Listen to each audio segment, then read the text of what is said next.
Gênesis, capítulos 6 e 7.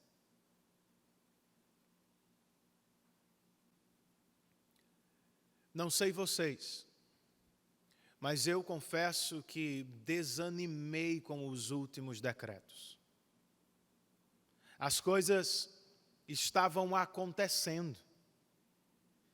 Aulas, cultos, vacina. A sensação era que aos poucos retomaríamos a normalidade. De repente, porém, veio um novo período de restrições. E agora, irmãos? Até quando? Aguentamos mais um lockdown? E mais importante ainda, como lutamos contra o desânimo que nos tenta nesta hora difícil. O pastor John Piper, em um de seus livros, escreve: enquanto o rio se movimenta para o mar, vez por outra ele faz curvas para trás. Assim são os caminhos de Deus, escreve Piper, pois o Senhor raramente se move em linha reta. O caminho para o alto quase sempre passa por baixos. É verdade, queridos. Os caminhos de Deus muitas vezes nos parecem estranhos. Mas de uma coisa, nós podemos estar absolutamente certos. Foi Jesus quem prometeu: eu edificarei a minha igreja, e as portas do inferno não prevalecerão contra ela. Nosso Senhor, queridos irmãos, está comprometido com este propósito. E nenhum acontecimento na história vai impedi-lo. Como veremos nestes próximos sermões, nem mesmo o dilúvio porá fim ao propósito de Deus de preservar um povo para si.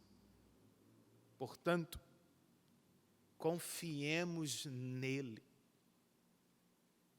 E enquanto estudamos o texto sagrado, encontremos ânimo, força para perseverar. Vamos ler, para começar, o verso de número 8 do capítulo 6. Gênesis, capítulo 6, versículo de número 8. O texto inspirado nos diz: a Noé, porém, o Senhor mostrou benevolência. Vamos orar mais uma vez? Senhor, nós queremos bendizer o Teu nome pela ferramenta que temos, pelos irmãos que nos servem nesta hora e que nos possibilitam cultuar o Teu nome, que nos assistem enquanto Igreja Presbiteriana do Bairro dos Estados.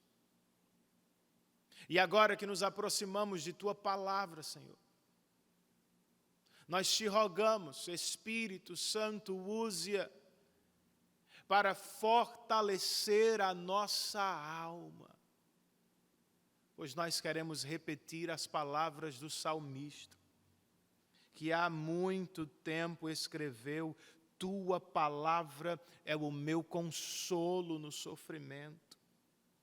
Tua promessa é o que me dá vida.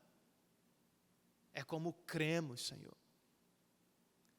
E por isso, neste dia que se chama pelo Teu nome, nós nos colocamos diante de Tua palavra, na expectativa de que vamos ouvir a Tua voz. Fale conosco. Em nome de Jesus e para a glória dele nós oramos. Amém.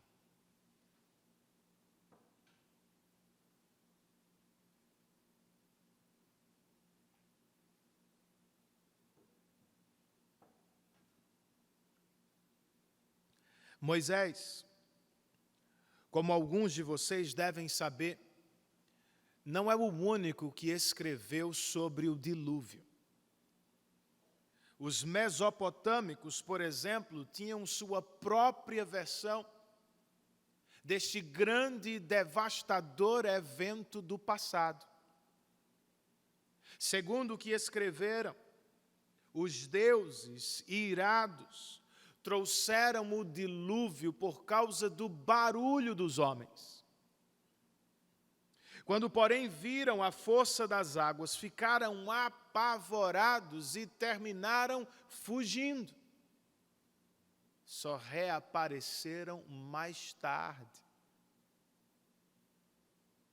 tentando limitar o crescimento da população humana.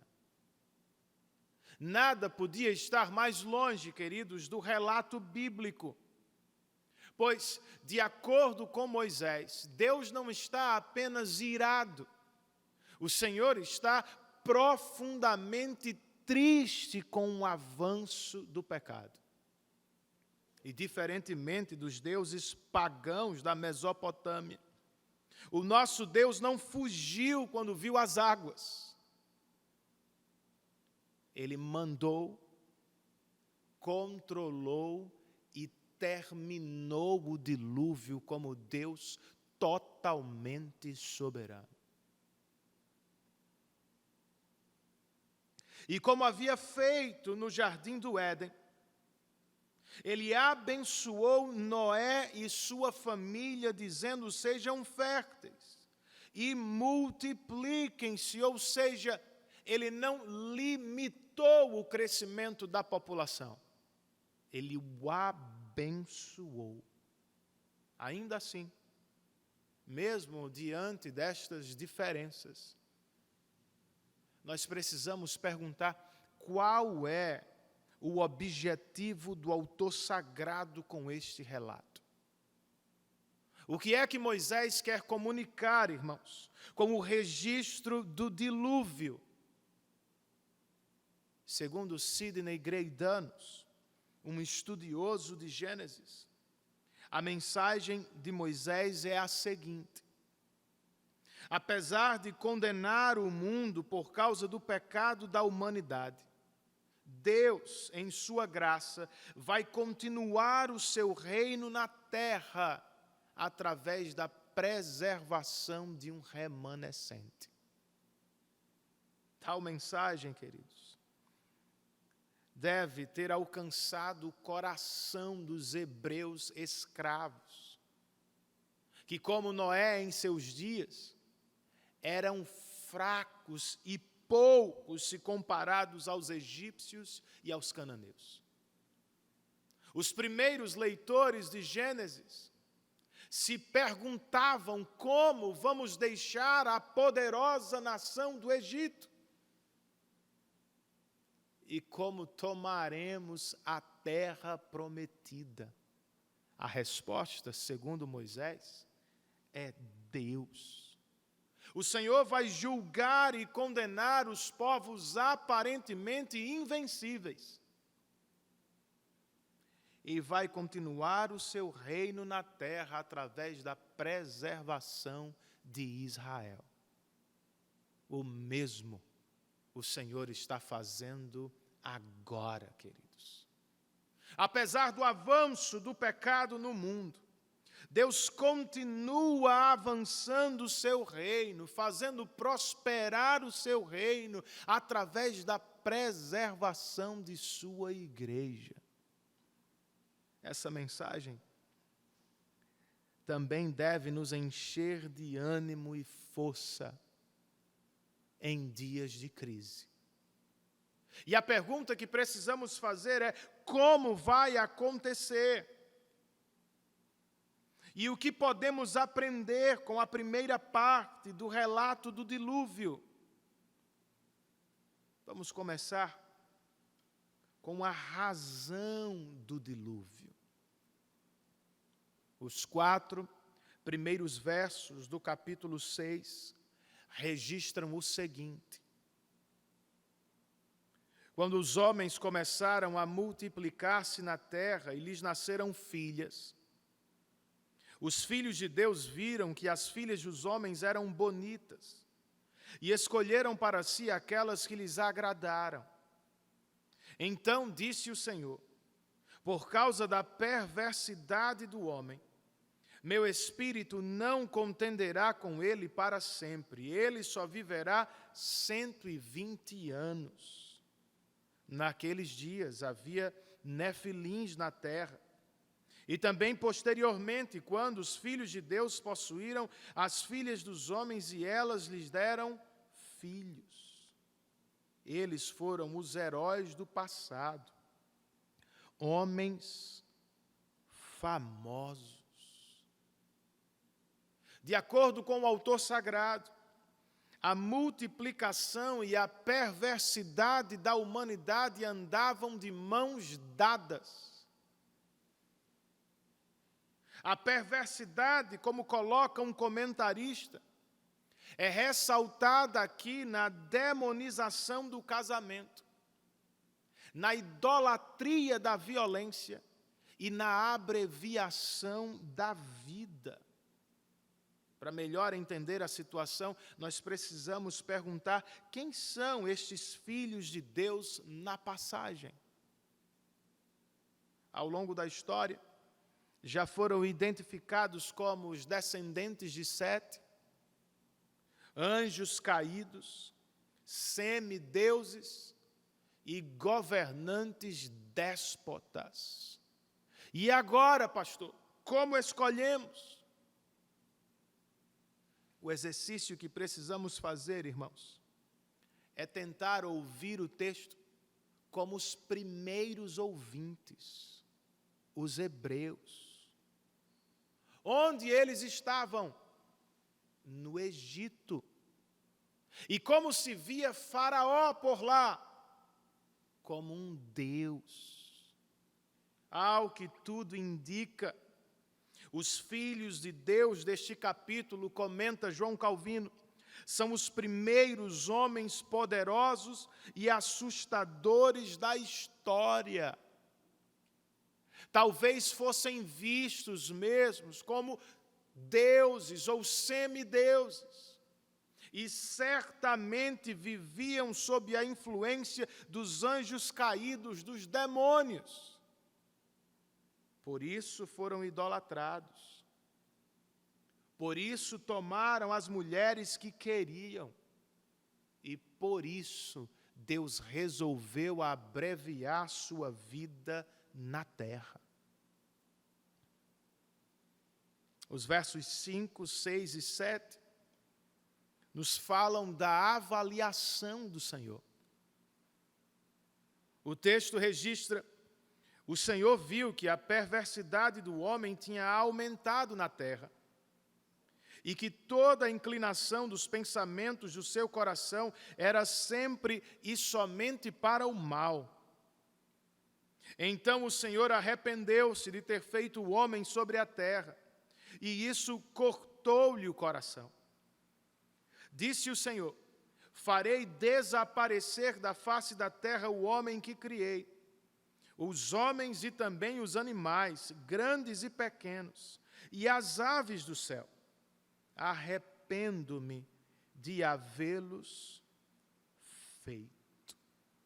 Vamos por partes, queridos. Primeiro, toda a inclinação do seu coração era sempre e somente para o mal. Dificilmente encontraremos algo mais forte para descrever a perversidade do coração humano. E a ideia é: o homem que fora criado por Deus para conhecê-lo e adorá-lo, agora toma tudo o que recebeu de Deus e usa-o para autopromoção. O homem que deveria conhecer e adorar a Deus, usa tudo o que recebeu de Deus para se autopromover como se fosse um Deus.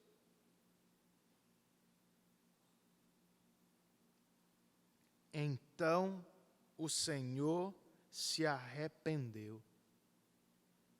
O autor sagrado está descrevendo Deus ou os seus sentimentos em linguagem humana.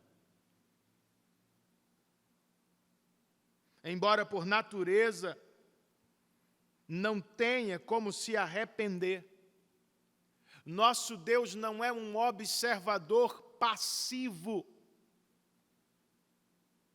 Ele está totalmente envolvido com o que criou e por isso se entristece profundamente.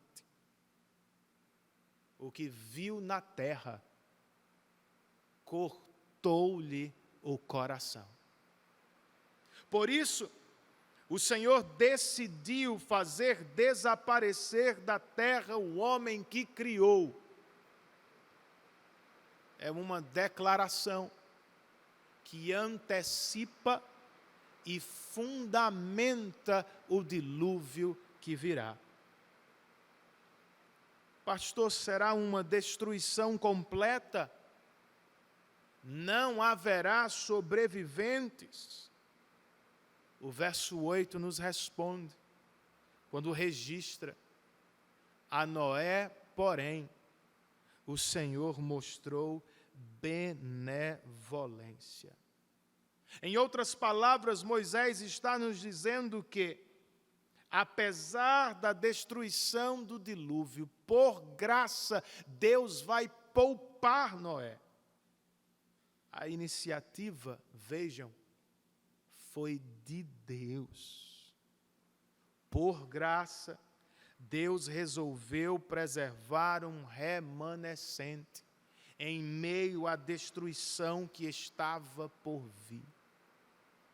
Foi o que o Senhor também fez conosco, queridos. Essencialmente, nós não somos tão diferentes das pessoas que nos cercam. Sozinhos também podemos abusar das nossas famílias e usar nossos colegas de trabalho para subir na vida. Tomados por ambição e poder, também podemos ser vistos, à semelhança dos contemporâneos de Noé, como monstros que assustam. Por que não somos monstros? Por que não abusamos de familiares e amigos? Por que não seremos julgados e condenados por Deus? A resposta é: a vocês também. O Senhor mostrou benevolência. Por graça, irmãos, Deus nos escolheu antes da fundação do mundo.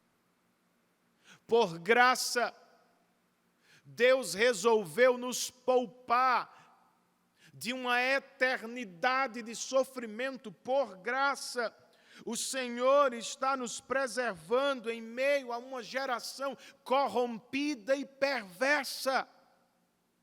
É por graça de Deus e não por nosso mérito. Por isso, meus irmãos, louvemos a Deus. Sim, vamos louvar ao Deus da graça. E sejamos por este texto encorajados. Outra vez, como os hebreus seriam capazes de deixar a terra do poderoso Faraó? E como tomariam a terra dos gigantes cananeus? Eles parecem invencíveis, mas só parecem, irmãos. Pois assim como fez nos dias de Noé, Deus vai vencer os poderosos dos dias de Moisés. E eu lhes pergunto, vocês acham que o nosso Deus mudou? Nós não estamos nas mãos dos poderosos deste mundo. nós estamos nas mãos do Todo-Poderoso que governa o universo.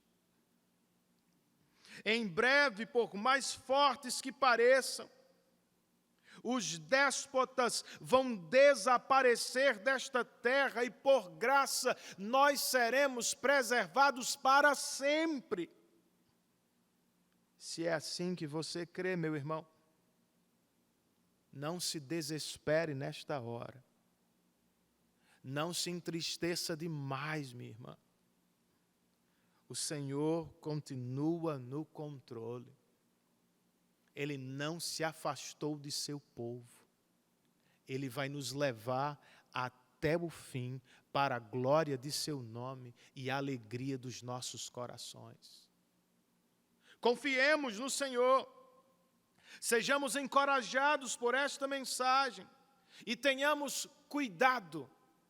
Tenha você cuidado para não entristecer o seu Deus. Foi o que fizeram os homens do passado. E de acordo com o que Paulo escreve aos Efésios, é o que até crentes podem fazer agora. Como crentes entristecem o Espírito, segundo Paulo, nós entristecemos o Espírito quando voltamos à nossa antiga forma de viver, ou seja, quando, como os contemporâneos de Noé, nós voltamos a viver como se fôssemos reis, deuses, donos da nossa própria vida. Não é o que Deus espera de nós, por isso Ele sofre. Não é a melhor maneira de viver, por isso nós sofremos às vezes. Se é o que você experimenta agora, e se o Espírito está lhe convencendo de seus pecados, volte-se para Deus o quanto antes, pois há um dilúvio por vir. Depois de nos falar da razão do dilúvio, Moisés nos fala, em segundo lugar, sobre a preparação do dilúvio.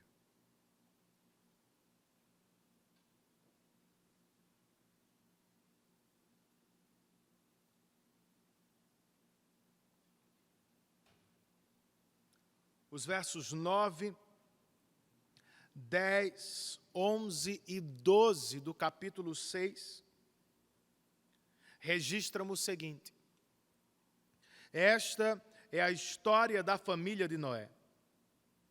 Noé era homem justo, íntegro entre o povo de sua época. Ele andava com Deus. Noé gerou 3 filhos, Sem, Cã e Jafé. Ora, a terra estava corrompida aos olhos de Deus e cheia de violência. Ao ver como a terra se corrompera, pois toda a humanidade havia corrompido a sua conduta, Deus disse a Noé. Além de uma introdução formal sobre Noé, Moisés está pintando aqui um contraste entre ele e os homens de sua época. Noé, de um lado, é descrito como alguém justo, íntegro e que andava com Deus. São 3 características que provam que, diferentemente de sua geração, Noé leva Deus a sério. Em contraste, seus contemporâneos são descritos 3 vezes também como homens e mulheres corrompidos. Pessoas que estragam e desfiguram a boa criação de Deus. Logo depois de compará-los, o texto sagrado nos mostra Deus distinguindo-os, separando-os. Vamos ler agora, queridos, o que temos entre os versos 13 e 21 do mesmo capítulo 6. Deus disse a Noé: darei fim a todos os seres humanos, porque a terra encheu-se de violência por causa deles. Eu os destruirei com a terra. Você, porém, fará uma arca de madeira de cipreste, divida-a em compartimentos e revista-a de piche por dentro e por fora. Faça-o com 135 metros de comprimento, 22 metros e meio de largura e 13 metros e meio de altura. Faça-lhe um teto como um vão de 45 centímetros entre o teto e o corpo da arca. Coloque uma porta lateral na arca e faça um andar superior, um médio e um inferior. Verso 17. Eis que vou trazer águas sobre a terra, o dilúvio, para destruir debaixo do céu toda criatura que tem fôlego de vida. Tudo que há na terra perecerá, mas com você estabelecerei a minha aliança. E você entrará na arca com seus filhos, sua mulher e as mulheres de seus filhos. Faça entrar na arca um casal de cada um dos seres vivos, macho e fêmea, para conservá-los vivos com você. De cada espécie de ave, de cada espécie de animal grande e de cada espécie de animal pequeno que se move rente ao chão, virá um casal a você para que sejam conservados vivos. E armazene todo tipo de alimento, para que você e eles tenham mantimento. Desta longa sessão, queridos, eu quero destacar apenas o seguinte: a iniciativa da salvação aqui foi inteiramente de Deus. Foi o Senhor quem falou com Noé. Foi o Senhor quem especificou a construção da arca. E foi o Senhor quem prometeu estabelecer uma aliança com Noé. Sobre a aliança, deve-se registrar que esta é a primeira menção dela, menção explícita nas Escrituras. E a expressão minha aliança sugere que o Senhor está falando de algo que já fora feito antes, com Adão, e que agora está sendo transferido para Noé. Sim, mas qual é a parte de Noé? Qual era a de Adão? Obediência, irmãos. O último verso do capítulo 6 e os 5 primeiros do capítulo 7 nos contam: Noé fez tudo exatamente como Deus lhe tinha ordenado. Então o Senhor disse a Noé: entre na arca, você e toda a sua família, porque você é o único justo que encontrei nesta geração. Leve com você 7 casais de cada espécie de animal puro, macho e fêmea, e um casal de cada espécie de animal impuro, macho e fêmea. E leve também 7 casais de aves de cada espécie, macho e fêmea, a fim de preservá-los em toda a terra. Daqui a 7 dias farei chover sobre a terra 40 dias e 40 noites, e farei desaparecer da face da terra todos os seres vivos que fiz. E Noé fez tudo como o Senhor lhe tinha ordenado. Ao início e ao fim do que lemos, encontramos as mesmas palavras. Noé fez tudo como o Senhor lhe tinha ordenado. Não é por acaso, queridos. Embora não esteja preocupados com os detalhes da construção da arca, Moisés está, sim, preocupado em destacar a parte de Noé na aliança. Em um tempo extremamente difícil, Noé ouviu a Deus e obedeceu à sua voz. É o que Moisés espera dos hebreus que vão ocupar a terra prometida. E é o que o Espírito Santo, que inspirou esta passagem, espera de cada um de nós: obediência.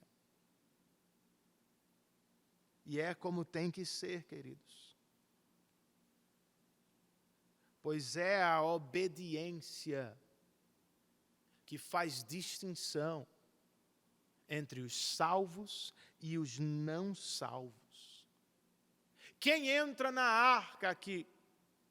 Quem será salvo do dilúvio? Noé, que ouviu e obedeceu à voz de Deus. Nós não somos salvos pela obediência. Como Noé, nós somos salvos pela graça soberana de Deus, mas precisamos dizer e lembrar: nós fomos salvos para a obediência. Foi Jesus quem disse: se vocês me amam, obedecerão aos meus mandamentos. A obediência, portanto, é uma marca da salvação. Quer saber se de fato você é salvo? Procure por obediência à voz do Senhor. Ou procure pelo que Moisés diz de Noé. Quem é Noé? Um homem justo, íntegro e que andava com Deus. Em outras palavras, ao contrário do que faziam seus contemporâneos, Noé vivia sob e perto do seu Deus. Podemos dizer o mesmo das nossas vidas? Quando olham para você, é o que as pessoas enxergam. Um homem, uma mulher que leva a Deus a sério em tudo o que diz, em tudo o que faz, em tudo o que busca na vida. Ah, pastor, mas não é assim tão fácil. Eu sei. Não foi para Noé, irmãos. Então, como ele conseguiu? Como conseguimos obedecer à voz de Deus em um tempo tão difícil como o nosso? Percebam, Noé tinha uma vantagem: a voz de Deus. Diferentemente dos deuses pagãos da Mesopotâmia, que guardavam segredos, o Senhor confidenciou os próprios planos a Noé. Noé, eu vou destruir a humanidade, mas não se desespere, resolvi salvar você e sua família. Noé, eu estou trazendo um dilúvio que vai acabar com esta terra, mas não desanime com você. Eu farei uma aliança de salvação para você e sua família. Noé não foi o único que ouviu a voz de Deus, irmãos. Embora raramente seja visível, escreve um comentarista, Deus sempre está presente na palavra. Por isso precisamos lembrar, nós não somos o povo da visão, nós somos o povo da audição. Como Noé, eu e vocês também podemos ouvir a voz de Deus na palavra. Se o fizermos mais vezes, vamos experimentar o que ele experimentou, irmãos. A palavra de Deus é a luz que dissipa as nossas trevas.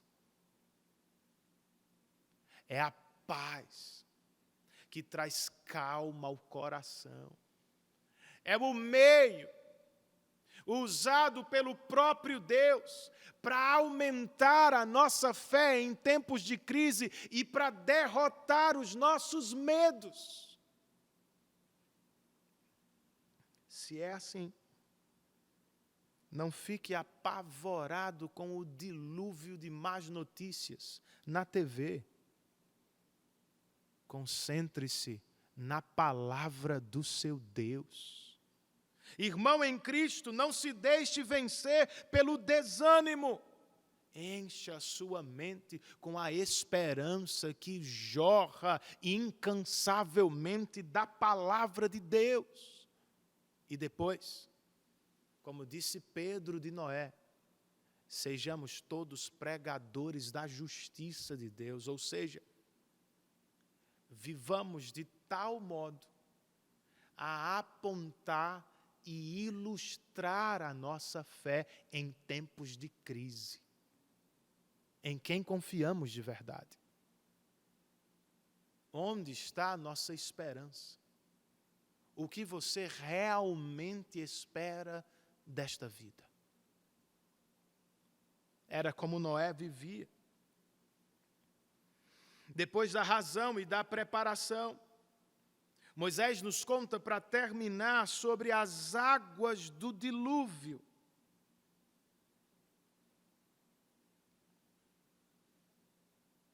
Os versos 6, 7, 8, 9 e 10 do capítulo 7 registram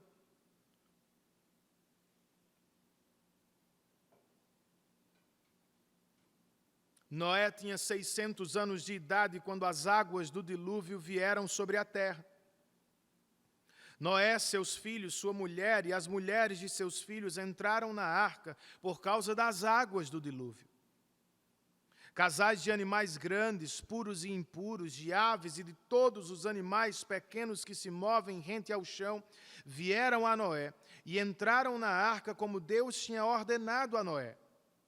E depois dos 7 dias, as águas do dilúvio vieram sobre a terra por 3 vezes. Espero que você tenha notado. Moisés nos falou que as águas do dilúvio chegaram exatamente como Deus prometera.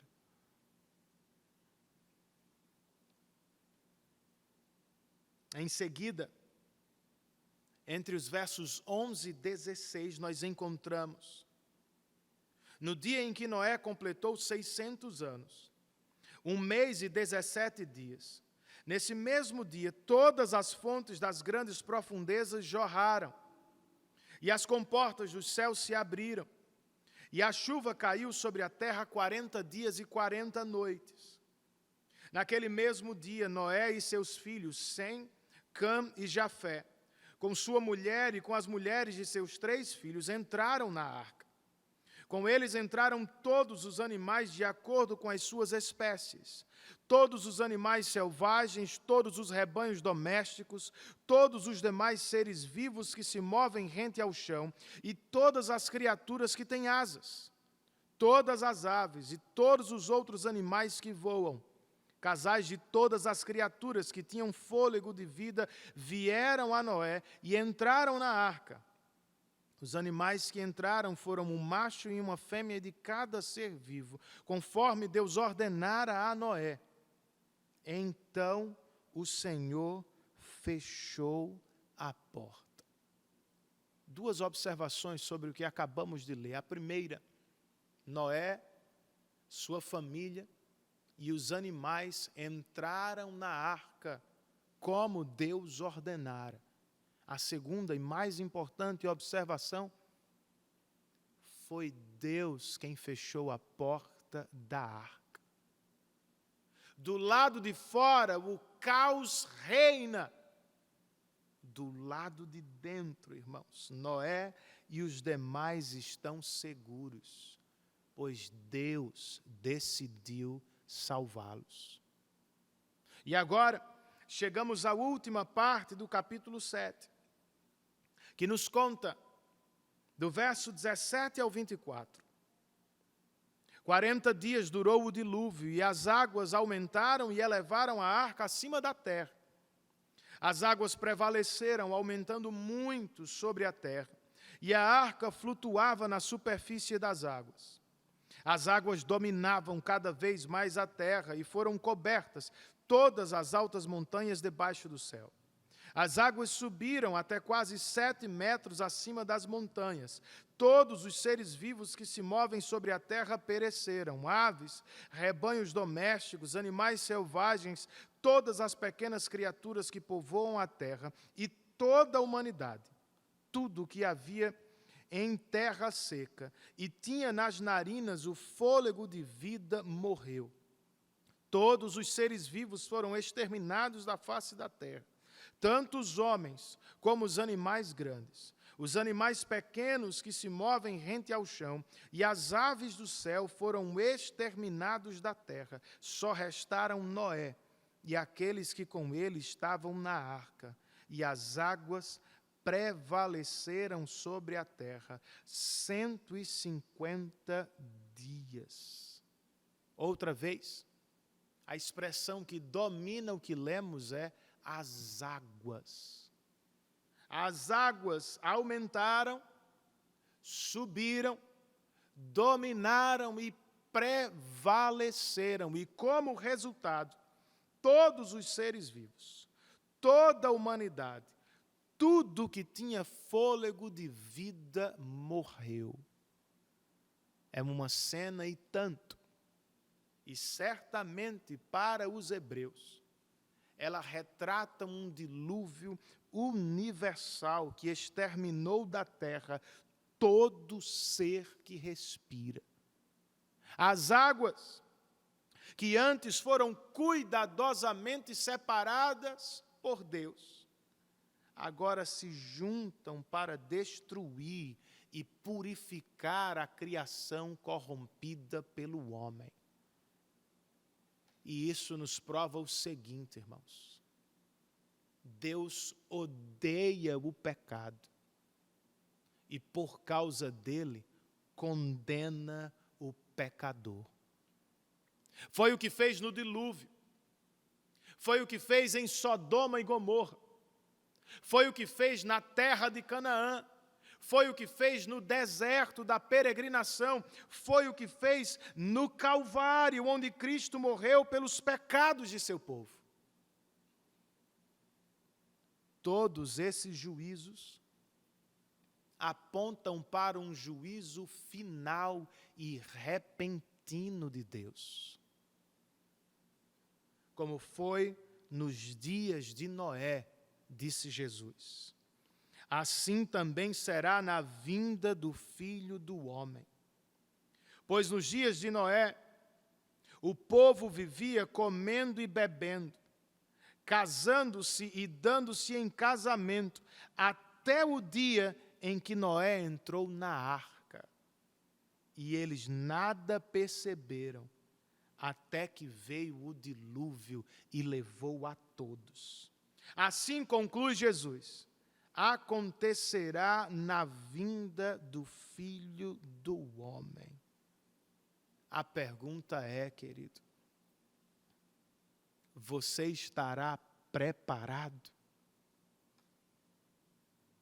Mais cedo ou mais tarde, por meio do Covid-19, ou por meio de um câncer, porque teremos morrido, ou porque o Filho do Homem terá voltado, todos nós vamos comparecer perante o trono de Deus. Naquele dia, algo muito pior do que qualquer dilúvio, algo muito mais assustador do que qualquer pandemia vai acontecer. Deus vai separar os salvos dos não salvos. E sobre estes últimos, vai derramar de seu juízo por toda a eternidade. É claro, não é o que eu quero para a sua vida. E graças a Deus, ainda há uma alternativa. Pois, embora esteja para derramar de seu juízo sobre a terra, por graça, Deus vai preservar um remanescente. Sim, foi o Senhor quem trouxe o dilúvio para a condenação dos pecadores, mas também foi o Senhor quem salvou Noé por meio da arca. Sim, foi o Senhor quem abriu as comportas dos céus, mas também foi o Senhor quem fechou a porta da arca para salvar e preservar Noé. O mesmo Ele fez na cruz do Calvário. Em Cristo, Deus condenou o pecado e perdoou o povo pecador a quem ama. Cristo, então, é o nosso lugar de refúgio. É a nossa arca em dias de dilúvio. Se você quer escapar, meu amigo, corra para Cristo. Entre pela porta que é Cristo. Se esconda sob as asas do seu Redentor. Pastor, como eu o faço? Se na divisão anterior você ouviu que a obediência é uma marca da salvação, nesta você precisa saber, a fé é outra. O autor de Hebreus escreveu: pela fé Noé, quando avisado a respeito de coisas que ainda não se viam, movido por santo temor, construiu uma arca para salvar sua família. Por meio da fé, ele condenou o mundo e tornou-se herdeiro da justiça que é segundo a fé. É do que precisa, amigo, de fé. E segundo a Bíblia, fé é um dom de Deus. É o que Ele concede àqueles que escapam do seu juízo. Você a tem? Você tem fé salvífica? Noé não apenas dizia ter, ele provou que tinha fé quando construiu a arca para a sua salvação e de sua família. Você precisa fazer algo parecido. Você precisa dar passos que provem do lado de fora que há fé do lado de dentro. Se o Espírito lhe chama, venha a Cristo. Se Ele está convocando, tome a decisão de conhecer e seguir a Cristo. Como Noé, resolva liderar sua família no caminho da salvação. Mas a ideia é, se você tem fé, você vai vê-la. Nós vamos vê-la do lado de fora. E mais uma vez, irmãos, sejamos pregadores, como foi Noé, nas palavras do apóstolo Pedro. Em tempos de pandemia, mais do que qualquer outra coisa, nós precisamos anunciar o Evangelho para a salvação dos perdidos. Pois a pior coisa que pode acontecer a um incrédulo não é morrer em decorrência do Covid-19. A pior coisa que pode acontecer a um incrédulo é abrir os olhos do outro lado e dar de cara com o juiz de toda glória. Se é como cremos, enquanto andamos pela fé confiando no Deus que salva e preserva, vamos convidar amigos, colegas e familiares à fé em Cristo e ao arrependimento de seus pecados, pois é do que mais precisam. Não é de cura, é de Cristo. Não é de saúde, é de salvação eterna. Você concorda comigo?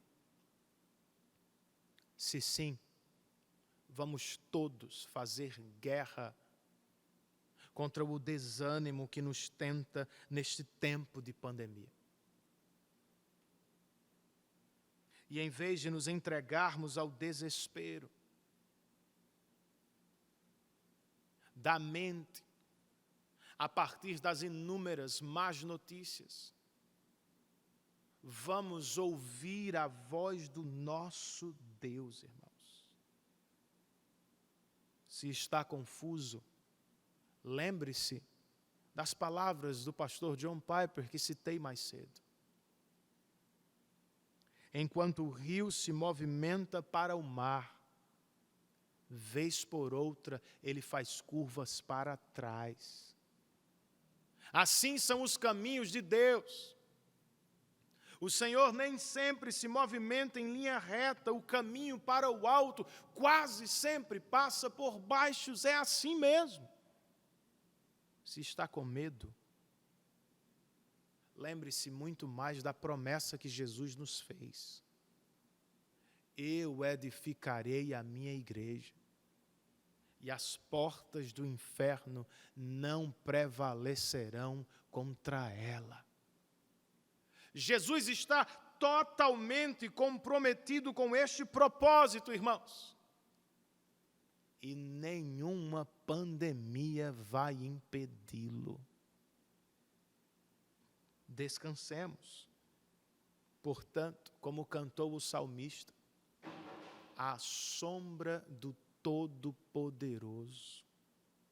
E digamos com ele: Tu és o meu refúgio e a minha fortaleza, o meu Deus, em quem confio.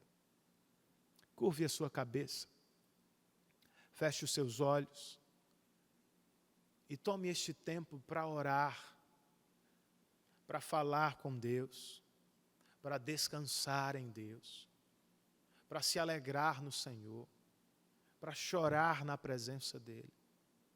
Faça isso agora.